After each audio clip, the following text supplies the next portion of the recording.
Neem herbal టీకి కావాల్సినవి వేపాకులు 6, ఇంకా 100 ml ఆఫ్ వాటర్, ఇంకా 2 ఇంచెస్ అల్లం ముక్క.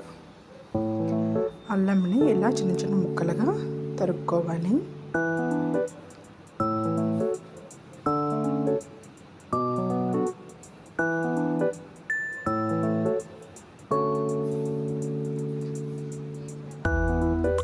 ఆ తర్వాత మనం స్టవ్ ఆన్ చేసి అందులో 100 ml వాటర్ పోయాలి. అందులో మనం తరిగి పెట్టుకున్న అల్లం,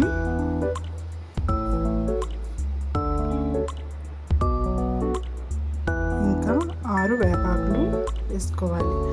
100 ml ఆఫ్ వాటర్లో ఒక 6 వేపాకులు వేస్తే సరిపోతుందండి, లేకపోతే చాలా చేదు అనిపిస్తుంది.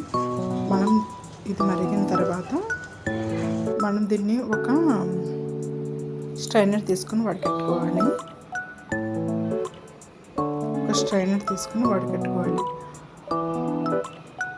వడకెట్టిన తర్వాత మనం ఆ వాటర్ చల్లారిన తర్వాత మనం అందులో కావాలితే తేనె కలుపుకొని తాగొచ్చు, లేకపోతే అలా కూడా మనం డైరెక్ట్గా తీసేసుకోవచ్చు.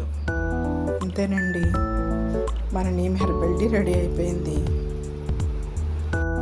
దీని బెనిఫిట్స్ వచ్చేసి బాగా తీవ్రమైన రోగాలు శరీరానికి రాకుండా చేస్తుందండి, లైక్ క్యాన్సర్, వైరల్ ఇన్ఫెక్షన్స్, ఇంకా కడుపులో నులుపులు అవి గట్రా ఉంటే చనిపోతాయి.